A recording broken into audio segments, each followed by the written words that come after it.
Overcoming anxiety, a battle transformed through neuroplasticity and self-awareness. This, that, and other, and get out there and get this going and that going, and get them trucks in the yard and get them out and yada yada, and just constantly just playing it out in my mind before I even got there. After the first session, the next morning, I just drove in there and do what I knew how to do. You know what I mean? I didn't worry about it. I knew I had a handle on it, and I wasn't going to get my ass kicked or nothing. So I just went and did it. And that's what was amazing to me, you know, because before I'd always that like blow your mind a little. Pardon me? Did that kind of blow your mind that all of a sudden things are different? It did. Yeah, it really did. I love it. It did, because it was like, it wasn't like, it was just naturally different. It was just, okay, the difference was just natural as the anxiety had been. Yeah. You know, if you want to call it natural. This is what we call super neuroplasticity. I did a 4-part series on my YouTube channel. One of the very first podcasts, Dr. Andrew Huberman did. He's a Stanford neuroscientist. Yeah, I follow him. He says there has been a ton of research done on this to the point that this is considered a fundamental aspect of neuroscience. He literally says that. And then in his podcast, which is called, I think it's called Using Focus to Change Your Brain, he talks about you become aware of something in your mind that needs to change. With intense emotionality, it is an aid, not always necessary, but an aid. Combined with focus on that part of your brain you need to change, and then telling it to change, followed by deep sleep or what's called non-sleep deep rest, you can literally in one shot change your brain. And that is Stanford is one of the top 3 psychology schools in the world. He also has a master's degree in psychology. It's ranked sometimes it's ranked number 1. It's kind of depending on who's rating it, 1, 2, or 3 in the world. And he's done interviews with the head of the psychiatry chair of the psychiatry department there, Dr. I think Robert Spiegel, Robert Spiegel. Spiegel, who's one of the world leaders in hypnotism, and they both say there's tons of research. You can literally go in and something internally you're struggling with, fix it. And that's what we did for you. And it's almost instant and it's permanent. Now, what I'm curious about is, you said you felt a lot better. Is that just because the anxiety was gone, or was there another feeling in there that made you feel better? Like, you felt better how exactly? Was it just you're not anxious, or you actually felt good, or what's that? The anxiety that I didn't know I had was gone. That's what really changed everything for me. Yeah, you know, because I wasn't ruminating. I wasn't, you know, like we always say, I wasn't wound pissed tight. You know. Yeah. I was more calm. You know, I like nothing bothered me. You know. So cool, man. Per se, you know. Pardon me.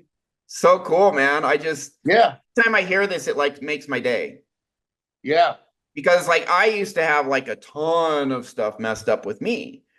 And so I know what it's like to suffer, and then just to hear someone where it's like I could assist you in you rewiring your brain and just hearing how much better you're doing, man. It's great. Oh yeah, it was definitely a life changer, because, you know, I mean, even though I was doing what I needed to do and handling my business and you know, successful in what I endeavored to do and stuff like that, I still had this, you know, rumination and anxiety. And the anxiety was affecting me in such a way at that time I didn't know it was, but looking back on it, I was like, man, if I'd have had that stuff out of my way a long time ago, no telling where I'd be at, you know. Yeah, man. So it was definitely a life changer for me. And just like I said, I feel more calm. You know, I'm not ruminating, you know, about what I need to do. I just, you know, when I show up, I go do it. Don't worry about it, you know. And that's a good feeling. That's a good feeling in itself, you know. Yeah. Because you're in power, man. You know, you just got power to get shit done. Yeah.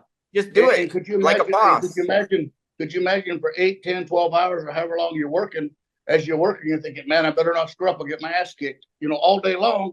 Good. How would you feel? You feel it's a wonder person and go nuts. You know what I mean? Yeah. Because, you know, I mean, that's you do that 6 days a week. I mean, that's pretty rough life right there. You know what I'm saying? Yeah. So what would you say, and again, this wasn't like coming back week after week talking to a shrink. This was one Right. one setting, boom. Mm-hmm.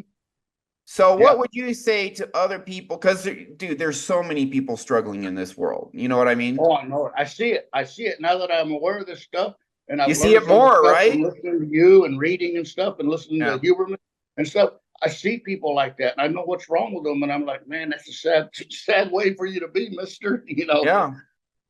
Yeah, I see it everywhere. I was on a webinar just earlier tonight, and I could see people struggling, and it's like, we can fix that, you know. Yeah. So what would you say to someone who has anxiety, or it sounds like a little bit of you feeling unsafe because you're thinking I'll get my ass kicked. Mm-hmm. But Yeah. was there just curious, I'm not sure if there was or not. I can't remember. Was there toxic shame, I'm not good enough there, or was it just I'm unsafe, I'm gonna get my ass kicked if I make a mistake? Was both there, or I think some of both. I think some of okay. both. The unsafe part was I'm about to get my ass kicked. You know, I mean that was constantly there. You know, if I screw up, you know, if I make a mistake or if I don't do it just right, Yeah. you know, and you know, and so yeah, that was, you know, if I even make a mistake, you know, like if I did make a mistake, like um in anything, you know, say I was doing a car deal, I was you know, I was trading a car or something, and I screwed up and I didn't, you know, maybe I paid too much or I didn't see something that I should have saw or whatever, and it cost me money or I didn't make as much as I could have. I'd beat the hell out of myself, you know, over that, you know. Yeah. Because, you know, I'm thinking, what the hell, you know better than that, and you know, just beating yourself up. I was like harder on myself when I did make a mistake than anybody else ever could have been, you know. Yeah, you Because internalized how I you was were treated. Go ahead. yeah, yeah. So It if was you're stemming treated from that that. way growing up, you kind of adopt Mhm. it and just start doing it to yourself when you're older. I did Mhm. that. I criticize Yeah. myself all the time because when I was growing up, I was constantly criticized. So as a child, what got in my head is this is how it's supposed to be. I'm supposed to be hard on Mhm. myself because look how hard, my mom is on me, you know. Yeah. I was very hard on myself for a long time.